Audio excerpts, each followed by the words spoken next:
On the last 2 days of our trip to Utah, we wanted to take a look at Salt Lake City and the Great Salt Lake. So we were looking forward to this at the end of our trip. And we wanted to see the Salt Lake itself and the Mormon Church. And Utah has a real railroad history. It's where the Transcontinental Railroad was connected northeast of Salt Lake City.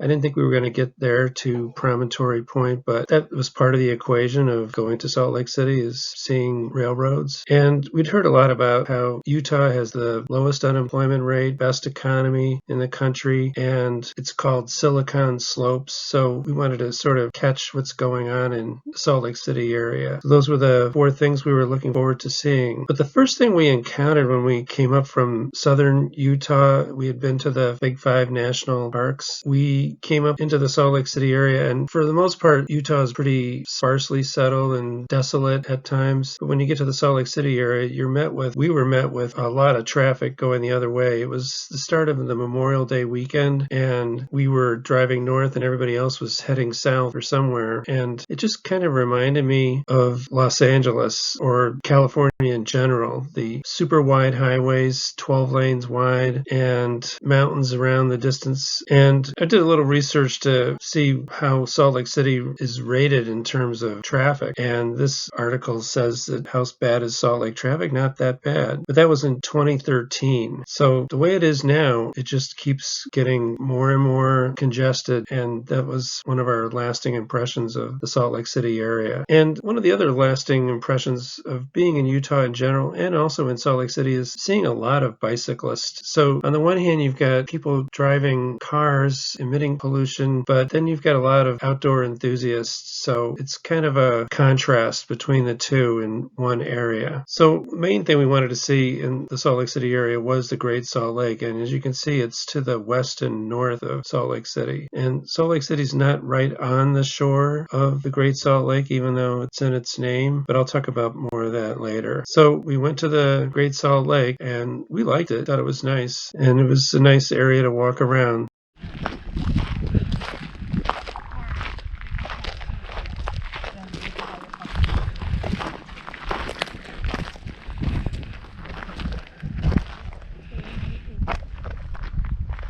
Lots of birds.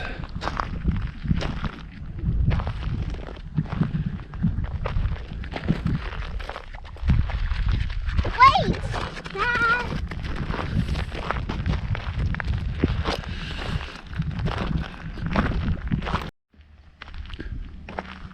We're at the Great Salt Lake on Antelope Island, which is a little county park. Not so little. It has like the largest herd of bison in the country.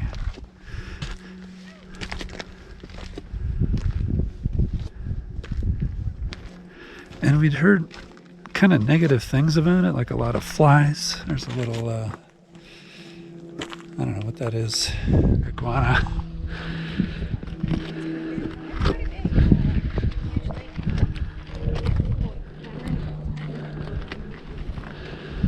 Let these people pass.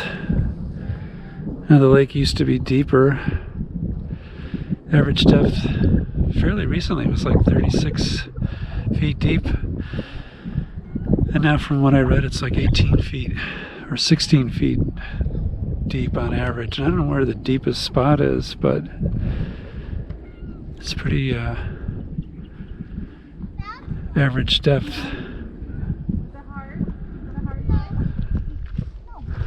Go up to the high spot here. It goes out to the point.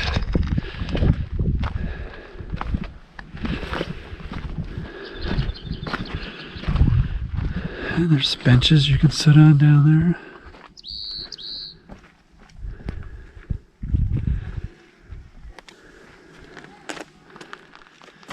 There's the Wasatch Range in the background. All right, we'll take a look at the lake from different vantage points.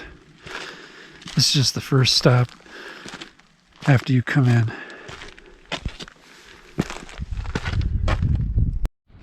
Here we are at another viewpoint looking east That's the Causeway Road we drove in on. Here at the visitor center now.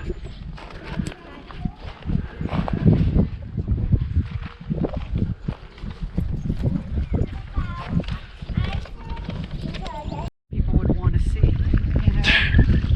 They want to see the bad. They want to see the bad. These are all little dead bird pieces here. I'm not going in this thing. So we made it to the shoreline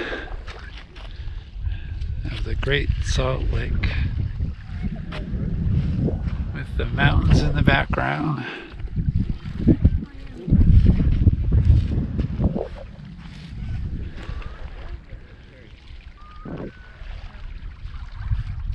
All right, my wife has now run through Bird Alley. This is where there's some dead birds along one stretch, but otherwise we'd heard that there were like flies and stuff, and it's stinky, and it's not. It smells fine, and there's no flies, and we heard this is fly season. So yeah, I think it's worthwhile experience coming here on our last day, full day in Utah.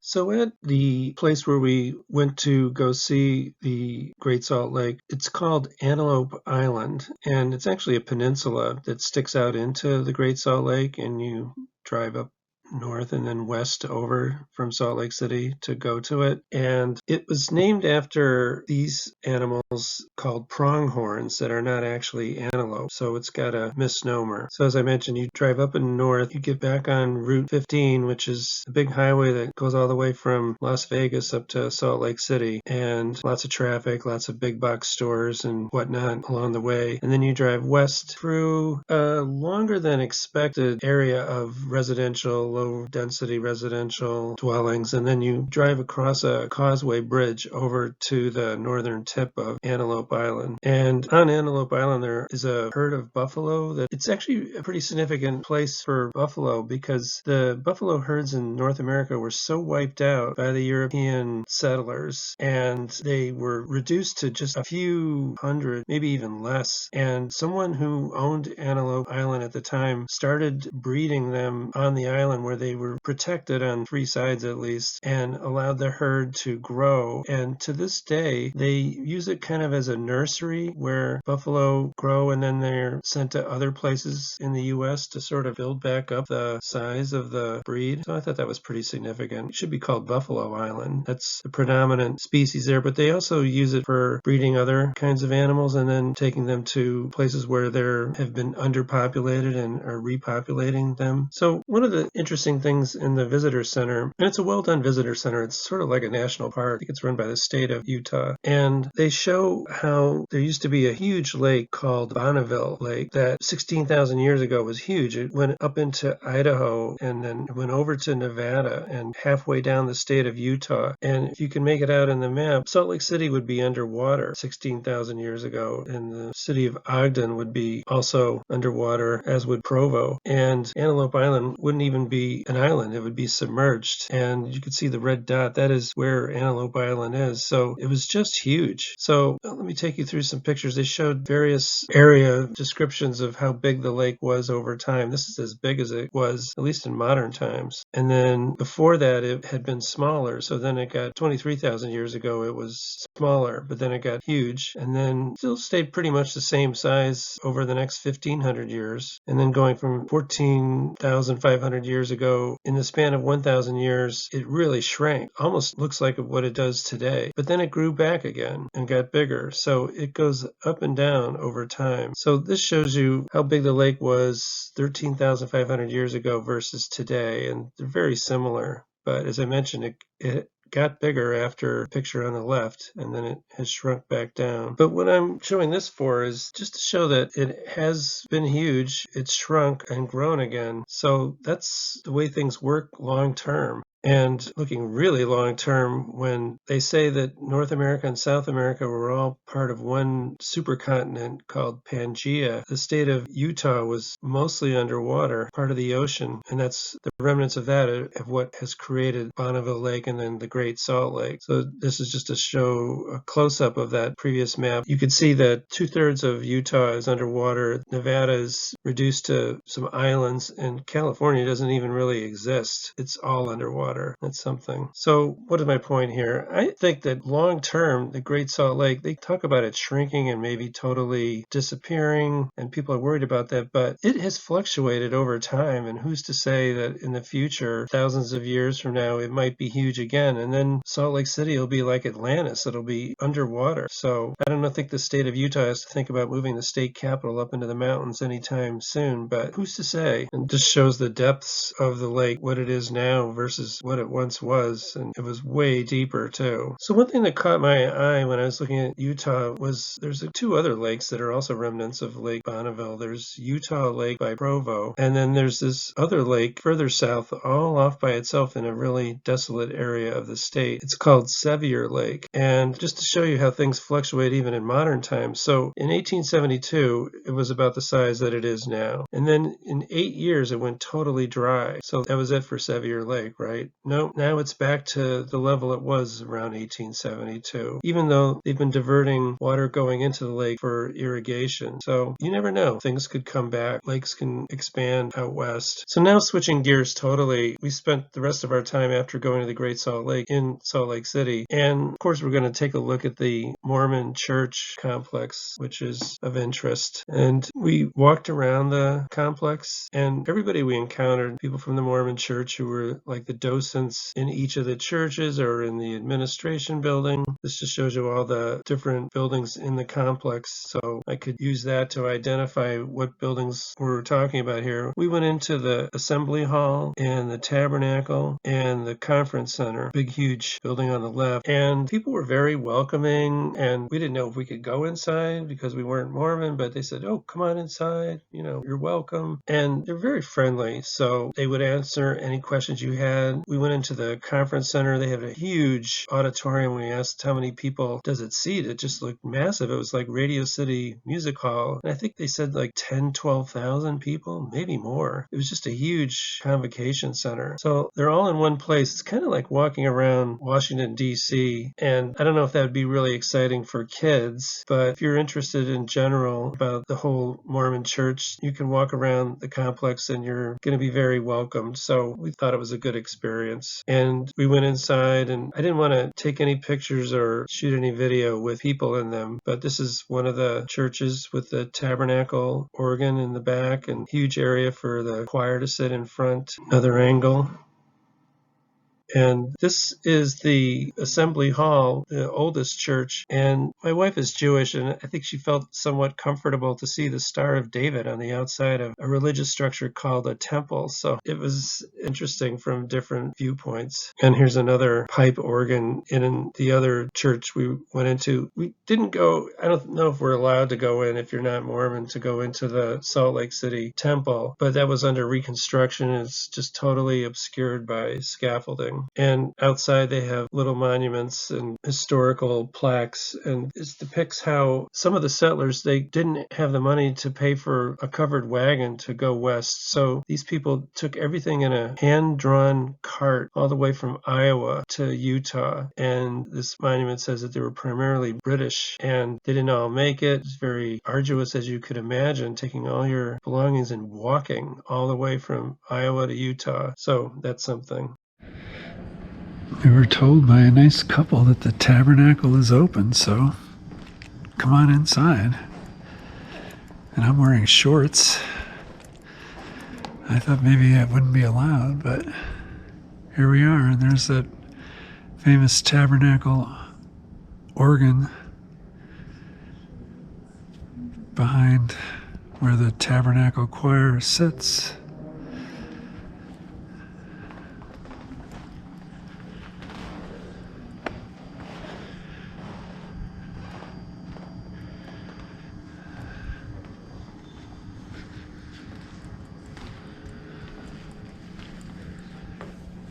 It all happens on Sundays. So my wife and I have just been walking around the Temple Square area where there's 2 or 3 churches. I want to say 3. And we went into the one with the oval roof and the smaller church. The other one is totally under reconstruction, the big cathedral. But the other 2 have those huge pipe organs and the seating area for the choir in front of the organ. So I feel like we got a good look at this complex. And they're giving tours in the different churches, which you can listen in on if you want, here in Salt Lake City. Just looking at whatever else there is to see here in the Temple Square area. That was a early pioneers cabin. And then this building here is where they do all the genealogical research, where Ancestry.com gets all their information. And then this building here we're wondering about. Like if it's the general museum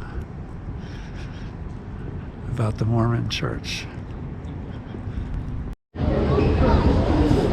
Just walking around the city center in downtown Salt Lake City.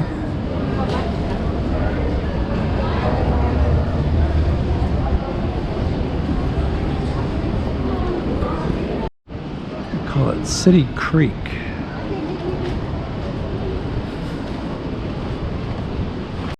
We walked around downtown Salt Lake City and I rode the light rail system, and it's a nice city. It's clean. There's some homeless in the downtown, as well as to the west of downtown towards the train station, which I show in a previous video, and I'm sure you can watch other videos that show the extent of the homeless situation. So Salt Lake City and the Mormon Church, they're not immune to having to deal with this problem. It exists everywhere in Western U.S. cities particularly. But this was a nice open-air mall shopping experience with a creek running through it called City Creek. And it's owned, I understand, by the Mormon Church. So they're trying to do what they can to help revitalize the city and keep it going.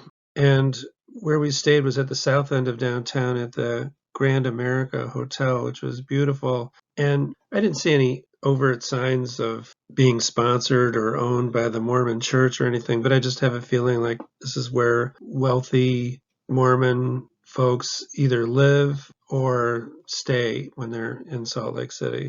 And the view out our window, we could see to the west and south, and you see these mountains in the distance that still have snow on them. And looking over the landscape, one of the feelings I had, I used to live in San Jose, California, in the Santa Clara Valley at the southern end of the San Francisco Bay. And a lot of Salt Lake City reminded me of that, sort of the low density, sprawling residential and commercial, with a lot of highways cutting through, going right up to the bottom slopes of the surrounding mountains. It's a little greener, but that was my overall impression. Again, this could be San Jose, California, but it's Salt Lake City. And the building right across from us looks like it was a former motor inn and now is converted to regular residential. And in the foreground, you can see the trolley, and that's where I took the trolley line that I showed in a previous video, and I'll show a little bit more in this video. And their trains are nice, and as I commented in the other video, they move. They don't just dilly-dally along, so you can get to where you want to go fairly quickly. And this was the station that I got on at, and I rode on an early Saturday morning, so for a lot of the time I had the whole car to myself, but people did get on. And I know that the system must be handicapped accessible, but not at all doors. So here you had to walk down the stairs. And another view. And one of the things I comment on later on is that the streets are very wide, and so they can absorb a light rail line on certain streets, but a lot of the streets are very wide in Salt Lake City. Another view looking west. The Great Salt Lake is way in the distance. You can't really see it from here. And the airport is also to the west of downtown Salt Lake City, pretty close in. You can take the light rail to the airport also. We had to rent a car, so we just dropped it off at the airport. And they have a mixture of older buildings and buildings from the 70s and 80s and newer sort of medium density residential. A lot of new construction going on in Salt Lake City, which I also show in my previous video. And modern high rises, a lot of places that have been completed.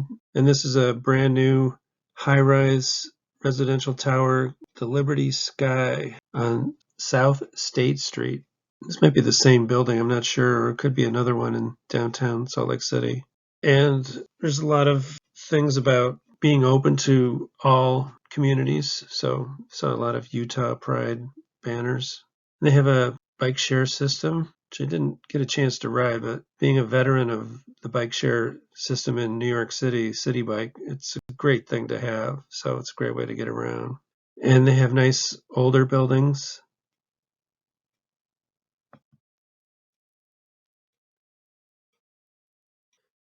Some with restaurants in them. Second and Second kind of reminded me of New York City from a Seinfeld episode where Kramer was at First and First, sort of stepping back further and looking at different bars and restaurants along this cross street.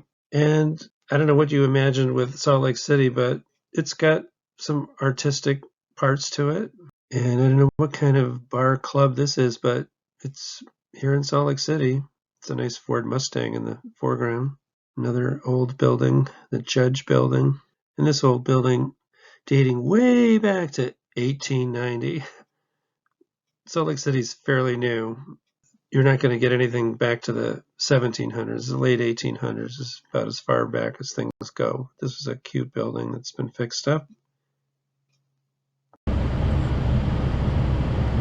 So the streets might look a little empty, but it's a weekend.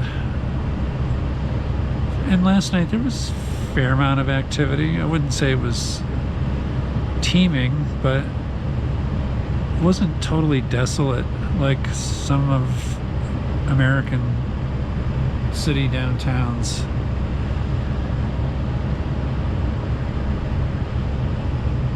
And these new development projects are meant to bring more people downtown. Hopefully that'll add to the positive street life. All right, let's see, that might be the next stop. Next station, Courthouse. Yep. 5th South. The last station in the free fare zone. I'm in the last station in the free fare zone. Trains to the University of Utah. More at Courthouse. homeless people.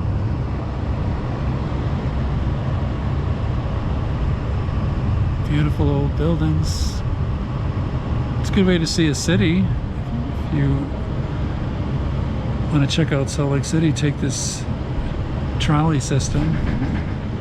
See where the major sites are. That's what I like about trolley systems. That's what I like about the ones in Europe. You can get around and get see the main sites fairly quickly, and you don't have to worry about driving. The streets here in Salt Lake City are very wide. That's one thing I've noticed, and it must have always been the case because a lot of the historic buildings are set far apart across the street from each other, so don't know why it was built that way, so with such wide streets, but it makes it for a very automotive dominated city. And here's the hotel we're staying at, the Grand America. Very nice. Courthouse. High end. 5th South. This is a All right. Blue Line train. That's our little to tour of Draper. Salt Lake City. Exit here Thanks for for watching. Red Line trains to the University of Utah. There might be a lot of good restaurants in Salt Lake City. We ate at one that isn't on most tourist maps. It was a Venezuelan restaurant right in downtown. It was very good. But we had got a recommendation from a friend who'd been out to Salt Lake City before us, and it was to go to this place outside of the city, just east into the foothills called Ruth's Diner. And this just shows you where it was. It was in the town of, well, the area called Emigration, Utah, in Emigration Canyon. And to get to it, I think we got on Route 80 part of the way and then got off that and went north into the foothills. So it was interesting to see some of the surrounding area of Salt Lake City when we were here. And it's a great place. It's a diner. It has tons of things on the menu and it's in an interesting locale. And while we were there, we saw various individual bicyclists doing a really arduous climb to get up to this elevation from down in Salt Lake City, and then they were going further into the hills. So hats off to them. It was really impressive. Just ate at this great restaurant, Ruth's Diner, here in Emigration, Utah. And there's a Emigration Brewing Company right next to it, and then there's a stream, river, a raging torrent coming right through.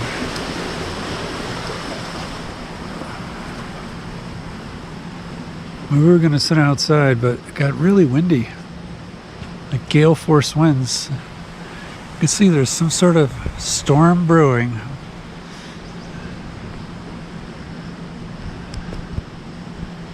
Ruth Steiner. So that was it for our trip to the Salt Lake City area, and we're glad that we finally got to see the Great Salt Lake. So it was time to leave Utah and fly back to the East Coast. So thanks again for watching, and we'll see you in the next video.